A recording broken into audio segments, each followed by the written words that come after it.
जय श्री श्याम। उम्मीद करता हूँ आप और आपके परिवार में सब कुशल मंगल होंगे। बाबा श्याम की कृपा आपके ऊपर हमेशा के लिए बनी रहे। श्याम भक्तों, बहुत सारे श्याम भगत यह बोलते हैं कि हम बाबा श्याम की पूजा आराधना करते हैं पर हमारी बाबा सुन नहीं रहा है। तो उनकी बाबा क्यों नहीं सुनता है? क्योंकि वे बाबा के ऊपर विश्वास नहीं बना के रखते हैं। तो भगत बाबा के ऊपर विश्वास बना के रखता है, तब ऐसा नहीं है कि बाबा सुने नहीं। बाबा अवश्य सुनता है अपने भक्तों की, पर हमेशा विश्वास बना के रखना चाहिए। मनुष्य ऐसा होता है, संसार के मनुष्य पे विश्वास करके रखता है, पर बाबा श्याम के ऊपर विश्वास नहीं बना पाता है। जिसने भी बाबा श्याम के ऊपर विश्वास बनाया है, उसके साथ में अवश्य चमत्कार हुआ है। ऐसी सत्य कहानी आप सभी श्याम भक्तों के लिए लेके आए हैं। कैसे बाबा श्याम की कृपा हुई और भगत का उद्धार हो गया, उसके संकटों से छुटकारा मिल गया। इस बाबा श्याम की महिमा को पूरा अवश्य सुनना, फिर आपको पता चलेगा कि जो बाबा के ऊपर विश्वास करके रखता है, तब बाबा श्याम कैसे चमत्कार करता है अपने भक्त के साथ में। तो उसके दुख तकलीफों को सबको हर लेता है बाबा श्याम। जो उसकी मनोकामना होती है वह बहुत जल्द पूरी करता है बाबा श्याम। वीडियो में आगे बढ़ने से पहले हम बाबा श्याम से यही प्रार्थना करते हैं, हे बाबा श्याम, तो आपकी महिमा को लाइक करें और चैनल को सब्सक्राइब करें। के ऊपर तो अपनी कृपा बनाए रखना, उसकी हर एक मनोकामना पूरी करना बाबा श्याम। बाबा श्याम से यही अरदास लगाते हैं। जिसकी सत्य कहानी है ममता जी की, जो कर्नाटक में रहते हैं। आगे ममता जी बताते हैं कि मेरे जीवन में सब कुछ अच्छा चल रहा था। मेरी शादी हुई है, 6 साल हो गए। तो कहते हैं कि समय कब बदल जाता है उसका कुछ भी पता नहीं होता है। मेरे जीवन में सब कुछ अच्छा चल रहा था, पर अचानक मेरे जीवन में इतना दुख तकलीफ आया, तो बाबा श्याम की कृपा से वह आज दूर हो गया है।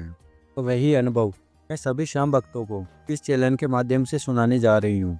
जब मेरी शादी हुई तब सब कुछ ठीक चल रहा था, पर उसके कुछ दिन बाद मेरे को पता चला कि वह शराब पीते हैं और मेरे से आए दिन झगड़ा करने लग गए, जिसके कारण मैं बहुत ज़्यादा परेशान हो चुकी थी।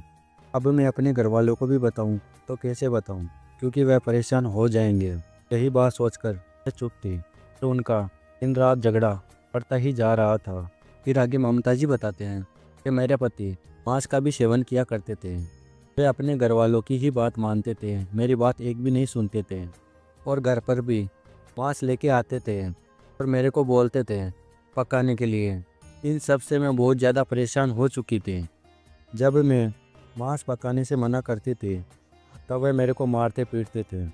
इन सारी परेशानियों के कारण मैं डिप्रेशन में चली गई और मैं दवाई खाने लगी। तब ये बात मैं अपनी सासू माँ से बोलती, तब वह मुझे बुरा भला बोलती थी और अपने बेटे की ही साइड लिया करती थी और यह बोलती थी कि तू ही है जो अपने पति को खुश नहीं रखती है, सारी गलती तुम्हारी है। अब मेरी सुनने वाला कोई भी नहीं था। मेरा एक दिन भी ऐसा नहीं गुजरता था जो मेरे को गाली गलौज ना सुनना पड़े। फिर आगे ममता जी बताते हैं कि एक दिन मेरे साथ ये किया, उन लोगों ने मेरे को घर से निकाल दिया और बोला कि तुम्हारे साथ नहीं रहना है हमको, तुम यहाँ से चले जाओ। मैं कहाँ जाऊँ? मैं बहुत ज़्यादा रोने लग गई थी यह बात सुनकर। और मेरे पति ने ये भी बोल दिया मेरे को कि मैं किसी और से प्रेम करता हूँ, मैं उसके साथ में ही रहूँगा, अब मेरे को तुम्हारे साथ नहीं रहना है। ये बात सुनकर ऐसे मेरे पैरों से ज़मीन ही निकल गई थी। फिर मैं अपने मायके में आ गई और अपने माता पिता को यह सारी बातें बता दिया। तब मेरे माता पिता ने उनसे अलग कर दिया, तलाक हो गया हमारा। मेरे जीवन में ऐसा समय आया था, उस समय मेरे को अंधेरा ही नज़र आ रहा था। मेरे को उम्मीद की किरण किधर से भी नज़र नहीं आ रही थी। मेरे मम्मी पापा यही बात बोलते थे कि मेरी बेटी की किस्मत में पता नहीं क्या है, कितना कष्ट उठाया है मेरी बेटी ने इन 3 वर्षों में, और हमको कभी बोला भी नहीं ये बात। अब मैं अपने माता पिता के घर पर भी रहकर खुश नहीं थी। अब मेरा मन आत्महत्या करने का करता था। मैं पढ़ी लिखी हूँ, मैंने नौकरी के लिए प्रयास भी किया, पर मेरे को नौकरी नहीं मिली। अब मेरे को कुछ भी समझ नहीं आ रहा था कि क्या करूँ और क्या ना करूँ। मेरे को कुछ भी रास्ता नहीं नज़र आ रहा था। फिर एक दिन मैं घर से नौकरी के लिए निकली कि कहीं से मेरे को मिल जाए। पास ही में बाबा श्याम का जागरण चल रहा था। तब मैंने सोचा कि मेरे को भी इस जागरण में जाना चाहिए। फिर मैं जागरण में पहुंच गई। तब वहां पर बाबा श्याम के भजन गायकों ने बाबा श्याम की महिमा के बारे में बताया। वह बोले, जो भगत हार जाता है उसका सहारा बनता है बाबा श्याम। यह बात सुनकर मैंने भी सोच लिया, मैं भी बाबा श्याम की पूजा आराधना करूँगी। फिर मैं मार्केट में गई, वहाँ से बाबा श्याम की प्रतिमा ली और घर पर आ गई। फिर बाबा श्याम को घर में विराजमान कर दिया। मेरे मन में यही ख्याल आ रहा था, बाबा श्याम को कुछ कैसे करते हैं। फिर मैंने यूट्यूब में सर्च किया कि बाबा श्याम को कुछ कैसे करते हैं।